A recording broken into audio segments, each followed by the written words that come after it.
민주당이 기소시 당무 정지를 명시한 당헌 80조 개정 문제를 놓고 시끄럽습니다. 비명계에서는 창피하다, 민주당이 망한 짓이다, 반대의 목소리가 이어졌는데요. 물론 찬성의 목소리도 많은 상황입니다. 박용진 후보와 이재명 후보는 당대표 경선 TV토론에서 정면으로 맞붙기도 했는데요. 관련 내용을 정치인사이드에서 정리했습니다.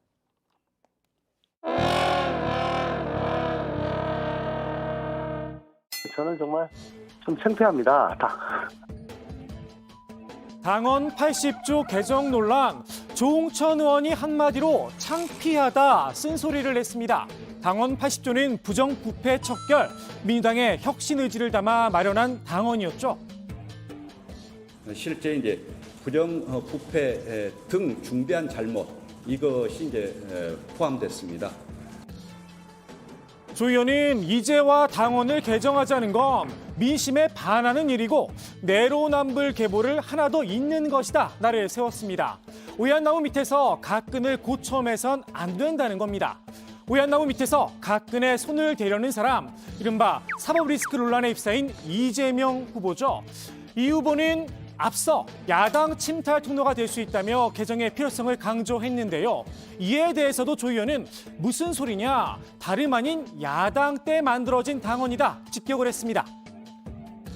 여당일 때는 저는 뭐 상관이 없는 조항인데 야당이 됐는데 지금 검찰 공화국이라고 불릴 정도로 검찰의 예를 들면 지나친 권력 행사가 문제 아닙니까? 이 여당의 정부의 야당 침탈 루트가 될 수 있다라는 점에서 저는 기소만으로 하는 것은 적절치 않다. 김상곤 혁신이 조국 혁신위원 문재인 대표 시절에 만든 겁니다. 당시에 뭐 김상곤 조국이 민주당을 검찰 손에 맡기겠다고 그런 당헌 개정을 한 거다? 그렇지 않지 않습니까? 이 후보는 당원이 원한다는 점도 당헌 개정의 명문으로 삼고 있는데요. 실제로 당원들의 청원이 있었습니다. 이미 당원 청원 게시판 통해서 5만 명 이상이 요구한 사안이고 또 그 전부터 관련된 논의가 전준위에서 있었던 걸로 저희는 알고 있고요. 절차에 따라서만 논의할 예정이다 이 말.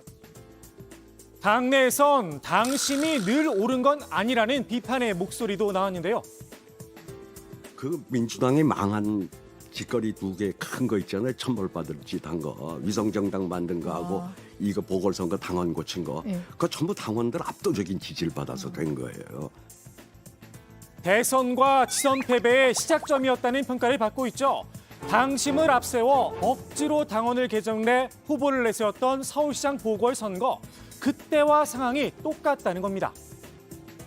이번에 뜻을 저희들이 온라인 투표로 여쭤본 결과 매우 높은 투표율과 매우 높은 찬성률로 당원들께서는 후보자를 내서 유권자의 심판을 받는 것이 옳다 하는 판단을 내려주셨습니다. 이번 당헌 개정안도 우리 전당원 투표의 결과를 반영한 그러한 내용이 되겠습니다. 당헌 개정 논란은 당권주자들 사이에 신경전으로도 번졌는데요. 결국 이 후보의 사법 리스크가 이번 논란의 근원이죠. 이 후보가 탄압의 근거를 내놔야 한다. 마녀 사냥이냐 정면 충돌했습니다. 이재명 후보께서 지금 정치 탄압을 당하고 있고 국기문란한 상황이라고 설명을 하셨으니까 그와 관련해서 우리가 같이 싸우려면 그런 근거와 자료를 주시면 같이 싸우겠다 이런 말씀을 오히려 드리는 거예요. 마녀가 아닌 증거는 없는 동지로서 겁니다. 같이 이야기했으면 좋겠고. 마녀가 아닌 증거가 어디 있습니까 세상에. 네, 마녀인 증거를 본인이 내셔야지요. 마녀라고는 그 수사기관이 하는지 모르겠습니다만 저는 그런 말씀 드린 적 없으니까 오해 없으셨으면 아닌 증거를 내라면서요. 좋겠고요. 그러니까 그런 건 조심해 주시면 좋겠습니다. 이 후보가 민감하게 반응한 이유, 검경이 관련 수사에 속도를 내고 있기 때문인 듯한데요. 법인카드 유용 의혹을 받고 있는 김혜경 씨, 그제 경찰이 출석 요구서를 보내왔다고 하죠. 이 후보 측은 이 사실을 먼저 알리며 경찰 수사에 적극 협조하겠다고 밝혔는데요. 지난해 8월 국회의원 부인들과 함께한 식사 자리에 대한 해명도 함께 내놨습니다. 당시 본인 식대는 정치자금 카드로, 나머지 식대는 법인카드로 결제를 했다고 하는데요. 김혜경 씨는 법인카드로 결제한 사실을 몰랐다는 겁니다. 당시 김 씨는 나머지 3인분 식사비가 법인카드 의혹 제보자에 의해 경기도 업무추진비 카드로 결제됐다는 사실을 전혀 알지 못했고 현장에서 제보자도 보지도 못했다. 정말 김혜경 씨는 관련 사실을 몰랐을까요? 당시 법인카드로 직접 결제를 했던 제보자 A씨, 김혜경 씨의 최측근이죠. 배모 씨와 이런 통화를 했습니다. 네가 먹은 것까지 다 합쳐서 12만 원 미만으로 하라 그랬지? 네. 그 말은 기억이 없어? 금액만 나오면서 소고장 영수증 갖고 와. 밥 먹고. 식사 전에 법인카드를 써라 미리 지시를 한 겁니다.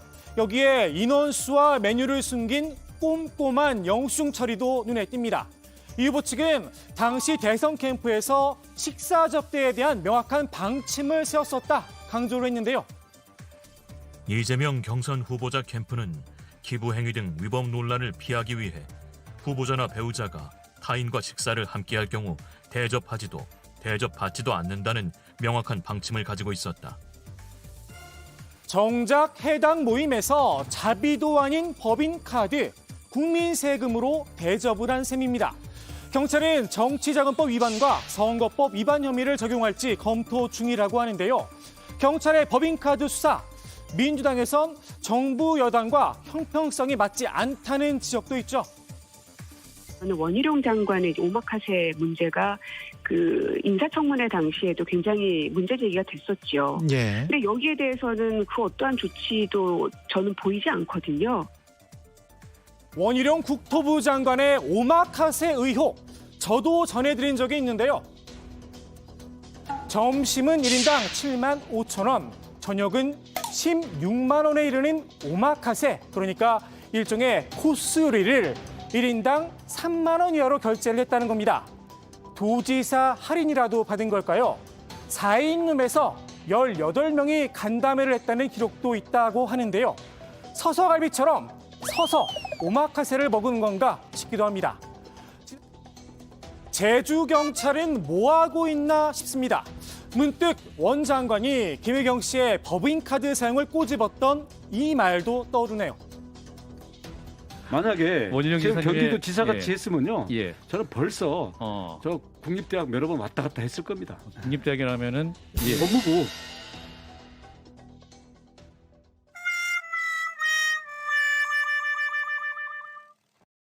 아무래도 이제 대세가 이재명 그 당대표다 보니까 런닝메이트 형식으로 그분들이 이제 적극적으로 이재명과 함께 한다라는 그거를 선거 전략으로 쓰는 것이기 때문에 모두 다 친명이다라고 이렇게 보기에는 어려울 것 같고요.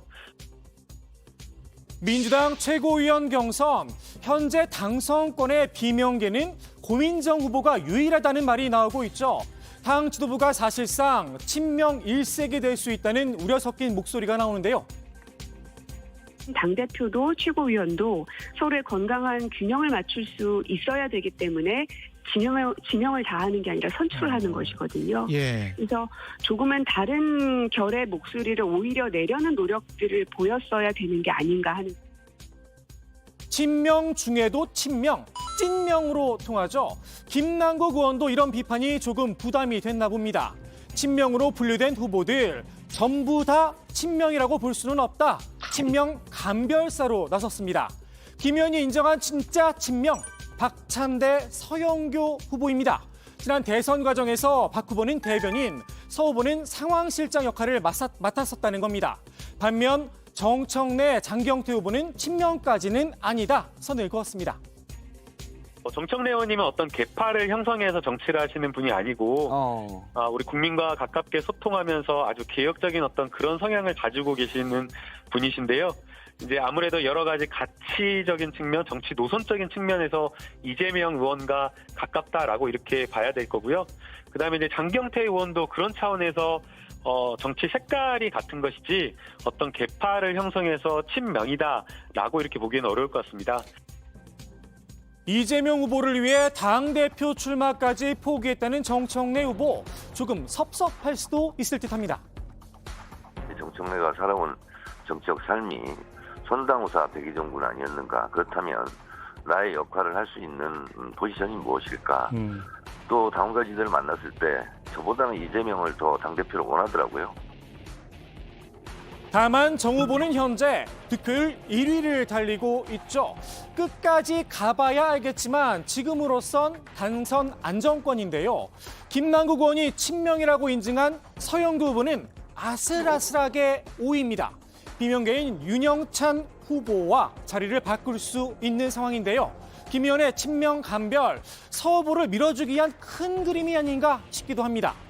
큰 그림으로 나를 좀 밀어달라는 당권 주자도 있죠. 박용진 후보인데요. 강훈식 후보에게 또다시 단일화를 제안했습니다. 내일부터 국민 여론조사가 시작되는데요. 이제 남은 시간이 얼마 없다는 겁니다.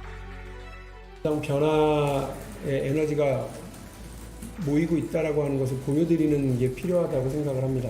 박용진 혼자서는 못할 거라고 저는 생각합니다. 강훈식 혼자서도 어렵다고 생각합니다. 같은 세대, 같은 비전, 같은 방향 이런 것들이 일정하게 접점이 만들어지고 합의가 됐다고 생각하신다면 시간이 얼마 남지 않았다고 하는 점을 공감하신다면 이제 우리 모두 결단을 해야 될 때가 되지 않았나 이런 생각을 하고 있습니다. 어떤 방식이든 강 후보가 제안하는 방안으로 단일화를 하겠다고도 했는데요. 강 후보의 반응, 단일화의 명분도 감동도 없다. 한마디로 회의적이었습니다. 강훈식이라는 사람이 민주당의 미래와 비전을 이야기하는 비행기를 활주로에 띄워야 되는데 활주로에 자꾸 단일화라고 하는 방지턱을 설치하는 느낌이라서요. 이번 주말 강 후보의 홈그라운드인 충청권 권리당원 투표 결과가 발표되죠. 강 후보 입장에선 지금 단일화를 서두를 이유가 없다는 분석도 나옵니다. 박 후보, 단일화 없이 반명 전략만으로 싸움을 이어가야 할 듯 싶은데요. 반대 논리만으로 얼마나 더 지지세를 끌어모을 수 있을지는 의문입니다. 오늘의 정치 인사이드, 국민의힘 천하람 혁신위원이 박 후보에게 띄운 조언으로 마무리합니다. 박용진 의원은 이제는 이재명 의원에 대한 어떤 공격은 좀 그만하시는 게 좋다고 봐요. 네. 지난 대선 경선 때도 보면 이재명 의원 굉장히 매섭게 공격하다 보니까 또 당내에 있는 많은 당원들의 미움을 받게 됐거든요. 그래서 좀 적당한 수위 조절도 필요하다.